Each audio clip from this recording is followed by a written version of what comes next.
Shalom,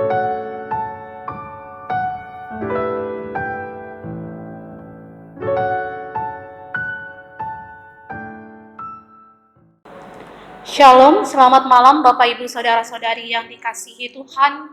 Bertemu lagi kita pada ibadah keluarga pada tanggal 8 April 2020.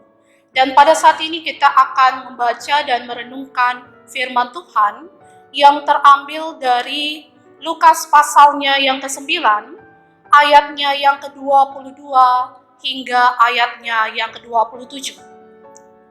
Namun sebelum kita membaca Alkitab kita, mari kita satukan hati kita, mari kita berdoa mohon bimbingan Roh Kudus. Mari kita berdoa. Allah Bapa yang kami puji dan kami sembah, di malam hari ini ya Tuhan kami umat-Mu, boleh ada berkumpul di rumah kami masing-masing. Di dalamnya kami akan membaca dan merenungkan sebagian dari firman-Mu. Biarlah Tuhan boleh curahkan Roh Kudus-Mu di atas kami semua, sehingga kami boleh dapat mengerti dan memahami akan firman yang akan kami baca dan renungkan ini, dan kami boleh dapat melakukannya dalam kehidupan kami hari lepas hari. Berfirman-Lah ya Tuhan, karena kami siap untuk mendengarkannya. Di dalam nama anak-Mu Yesus Kristus, Tuhan dan Juru Selamat kami yang hidup. Amin. Bapak Ibu Saudara-saudari yang dikasihi Tuhan, pembacaan kita terambil dalam Lukas pasalnya yang ke-9, ayatnya yang ke-22 hingga ayatnya yang ke-27, yang mengatakan, dan Yesus berkata, Anak manusia harus menanggung banyak penderitaan dan ditolak oleh tua-tua, imam-imam kepala dan ahli-ahli Taurat, lalu dibunuh dan dibangkitkan pada hari ketiga. Katanya kepada mereka semua, setiap orang yang mau mengikut aku, ia harus menyangkal dirinya, memikul salibnya setiap hari, dan mengikut aku. Karena barang siapa mau menyelamatkan nyawanya, ia akan kehilangan nyawanya. Tetapi, barang siapa kehilangan nyawanya karena aku, ia akan menyelamatkannya. Apa gunanya seorang memperoleh seluruh dunia, tetapi ia membinasakan atau merugikan dirinya sendiri? Sebab barang siapa malu karena aku, dan karena perkataanku, anak manusia juga akan malu karena orang itu. Apabila ia datang dalam kemuliaannya dan dalam kemuliaan Bapa dan malaikat-malaikat kudus, aku berkata kepadamu, sesungguhnya di antara orang yang hadir di sini, ada yang tidak akan mati sebelum mereka melihat kerajaan Allah.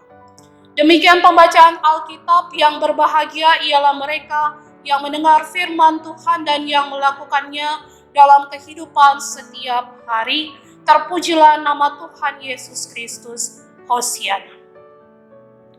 Bapak Ibu Saudara-saudari yang dikasihi Tuhan, yang menjadi penekanan pada pembacaan kita pada saat ini, yaitu pada ayatnya yang ke-23, di mana dikatakan kepada mereka semua, setiap orang yang mau mengikut aku, ia harus menyangkal dirinya, memikul salibnya setiap hari, dan mengikut aku. Dan bila kita melihat perikop pembacaan kita pada saat ini, di situ diberikan judul pemberitahuan pertama tentang penderitaan Yesus dan syarat-syarat mengikut Dia. Tetapi sebelum Yesus memasuki kota Yerusalem dan menjalani jalan penderitaan, dikatakan ia beberapa kali menyampaikan tentang hal tersebut kepada para murid-muridnya. Dan hal ini dilakukan, dikatakan bukan hanya sekedar menyiapkan mereka ini, tetapi juga sekaligus Yesus hendak melihat pemahaman mereka ini tentang diri Yesus. Dan hal-hal apa yang akan Yesus alami selanjutnya. Dan bila kita melihat bahwa Petrus ini adalah salah seorang murid yang paling reaktif dan menolak bila sesuatu yang buruk dikatakan menimpa Yesus. Namun, Yesus dikatakan justru menegur dan mengingatkan dia dengan keras atas cara berpikir yang keliru, dan bahkan dikatakan bahwa Yesus sudah 3 kali menceritakan hal yang akan menimpanya kelak, atau dengan kata lain, di sini Yesus hendak meluruskan pemahaman para murid-muridnya bahwa dia justru harus menjalani kematian sebagai bagian dari tugas yang telah ditetapkan oleh Bapa kepadanya. Dan kepada para murid-muridnya ia menyatakan bahwa ada konsekuensi yang tidak ringan akan mereka jalani bila mereka ini tetap ingin menjadi pengikutnya. Atau ada hal yang perlu dipersiapkan oleh setiap orang bila ingin menjalani hidup sebagai pengikut Kristus. Seperti yang dikatakan pada ayatnya yang ke-23 tadi, yang menjadi penekanan dalam pembacaan kita saat ini, yang berkata, katanya kepada mereka semua, setiap orang yang mau mengikut aku, ia harus menyangkal dirinya, memikul salibnya setiap hari, dan mengikut aku. Jadi, mengikut Yesus bukan hanya sekedar mengaku dan percaya bahwa Yesus adalah Tuhan, tetapi dikatakan harus menyangkal diri, harus memikul salib, dan mengikut Dia. Dan mengikut Tuhan Yesus di sini juga bukan jalan yang mudah untuk ditempuh, di mana Tuhan Yesus tidak pernah menjanjikan suatu jalan mulus bagi para pengikutnya, di mana jalannya dikatakan selalunya disertai dengan tantangan dan hambatan. Sebab pada kenyataan yang demikianlah Tuhan Yesus diutus, yaitu Mesias harus menderita semuanya itu untuk masuk ke dalam kemuliaannya. Maka Tuhan Yesus menegaskan kepada kita semua dalam Matius pasalnya yang ke-10 ayatnya yang ke-38 yang mengatakan, barang siapa tidak memikul salibnya dan mengikut aku, ia tidak layak bagiku.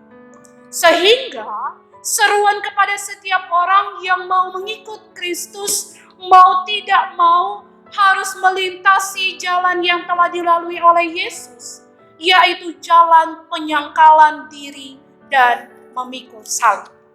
Di mana syarat-syaratnya yang dikatakan tadi ialah, yang pertama ialah menyangkal diri, yaitu adalah kita tidak mengakui hak atas diri kita sendiri, atau sama artinya dengan kita menyalipkan keegoan hidup kita, di mana kita harus mempersembahkan hidup hanya untuk Tuhan Yesus.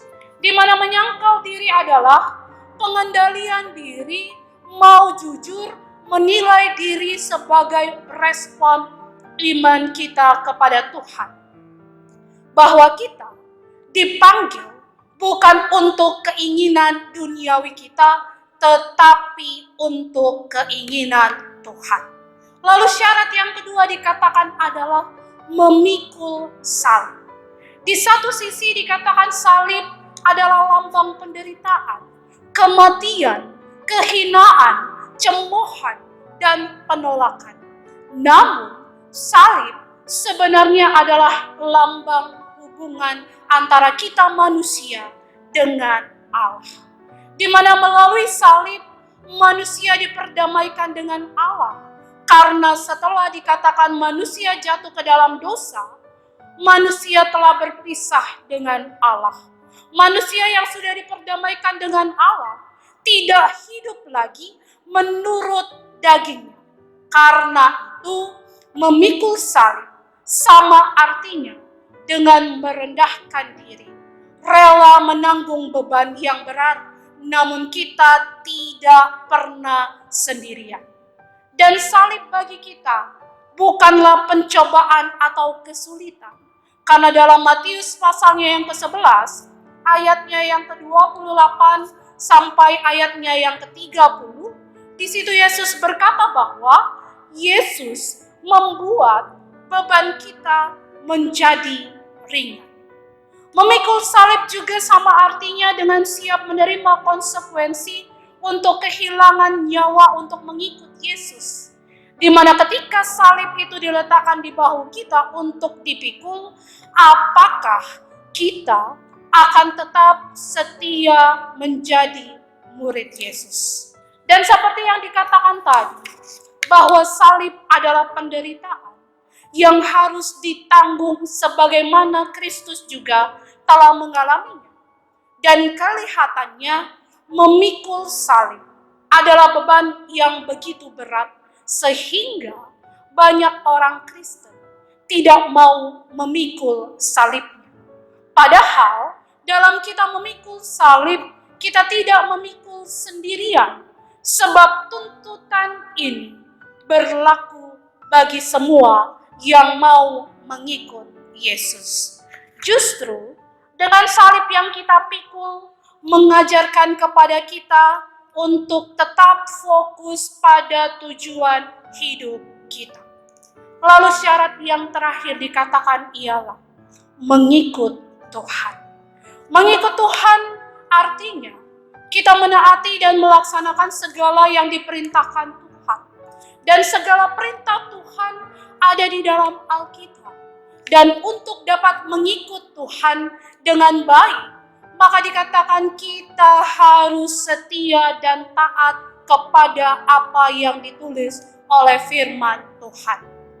Mengikut di sini maksudnya adalah tetap secara terus-menerus. Sehingga kerelaan kita untuk mengikut Yesus berarti taat mengikuti dan melakukan perintah Tuhan Yesus. Dan di sini menerima Yesus sebagai Tuhan dan Juru Selamat tidak hanya menuntut percaya akan kebenaran Injil, tetapi juga dikatakan menyerahkan diri kita untuk mengikuti Dia dengan pengorbanan. Jadi yang harus kita mengerti adalah tuntutan Tuhan Yesus supaya kita dapat mengikuti Dia adalah tuntutan yang relevan bukan hanya pada masa itu ia hidup secara fisik di dunia ini, tetapi dikatakan juga sepanjang waktu. Dan ia dengan jelas menyatakan ini di akhir pelayanannya di muka dunia ini. Bahwa sekarang ia telah menyatakan kebenarannya bahwa ia mengalami kematian. Dan setelah hari yang ketiga dikatakan ia bangkit dari kubur dan kembali kepada Bapanya di sorga. Bapak Ibu saudara-saudari yang dikasihi Tuhan, melalui perenungan firman ini mau mengatakan kepada kita semua bahwa mengikut Yesus berlaku pada saat kita mengikrarkan iman kita sampai Tuhan Yesus datang kembali. Dan di sini ia berharap bahwa kita semua yang adalah murid-murid dapat mengikuti Dia. Dan mengikut Yesus berarti bahwa kita turut dalam penderitaan, di mana Yesus tidak pernah bermanis-manis, apalagi memberi harapan kosong kepada murid-muridnya dan para pengikut. Di mana dikatakan pada saat itu, cara berpikir murid-murid tentang Mesias yang datang dengan gemerlap dunia, dengan keperkasaan, dengan kuasa dan kemewahan atas ukuran dunia ini, dibalikkan sedemikian rupa, di mana untuk mengikut Dia, kita harus siap menyangkal diri dan memikul salib setiap hari. Di mana di dalamnya ada unsur pengorbanan, unsur ketekunan dan ketaatan yang mutlak yang harus dibangun dalam diri kita. Akan tetapi dikatakan penghargaan dari buah pengorbanan, ketaatan dan memikul salib juga tidak kalah hebat, yaitu pengakuan dan penerimaan Allah pada hari penghakiman. Oleh karena itu, Bapak, Ibu, Saudara-saudari yang dikasihi Tuhan, ketika Tuhan memperkenankan salib hadir dalam kehidupan untuk kita pikul, seringkali hati dan pikiran kita terpaku pada duka lara, pada kekecewaan, dan lain sebagainya. Dan janganlah semuanya itu membuat kita hilang semangat. Janganlah semuanya itu membuat jiwa kita menjadi patah dan lain. Tetap pandanglah jauh ke depan, karena semuanya itu akan menggiring kita pada kasih karunia Allah. Dan pada saatnya hati kita dikatakan akan penuh dengan ungkapan syukur, karena Tuhan berkenankan salib itu ada dalam kehidupan kita. Kiranya melalui firman Tuhan ini, kita boleh dapat dimampukan untuk dapat menjalani kehidupan kita ke depan yang kita tidak tahu akan seperti apa, dengan tetap berpengharapan di dalam Tuhan dan tetap taat dan setia hanya kepada Tuhan. Tuhan Yesus yang adalah sumber kekuatan akan memampukan dan memberkati kita semua. Amin. Bapak, Ibu, Saudara-saudari yang dikasihi Tuhan, setelah kita merenungkan firman Tuhan ini, mari kita satukan hati kita, mari kita berdoa. Segala ungkapan syukur kami naikkan kepadamu ya Tuhan di malam hari ini, di mana Tuhan masih boleh menyertai dan memberkati kehidupan kami, di mana Tuhan masih boleh memberikan kami kekuatan, kesehatan, terlebih nafas kehidupan yang Tuhan masih percayakan kepada kami, sehingga kami boleh ada bersama-sama dengan keluarga kami masing-masing di rumah, untuk bersama-sama mendengarkan sebagian dari firman. Biarlah ya Tuhan, melalui firman Tuhan yang boleh kami baca, boleh kami renungkan bersama-sama ini, itu boleh dapat tertanam dan terpatri dalam kehidupan kami, dan boleh dapat kami lakukan dalam kehidupan kami hari lepas hari. Di mana melalui firman Tuhan ini mengajarkan kami, supaya kami yang adalah pengikut Tuhan, kami harus menyangkal diri kami harus memikul salib kami, dan kami harus mengikut Engkau di sepanjang kehidupan kami.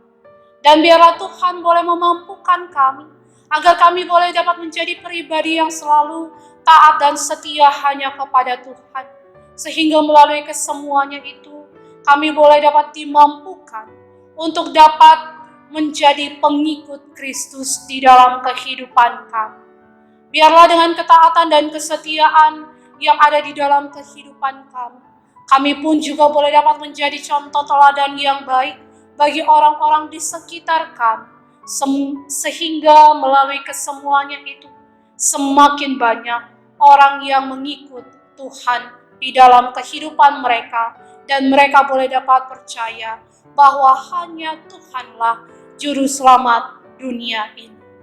Bapa di surga, pada saat ini pun juga, di tengah-tengah situasi yang boleh ada terjadi di dalam bangsa, negara, dan kota kami ini ya Tuhan, di mana bangsa, negara, dan kota kami ini sedang menghadapi yang namanya virus corona.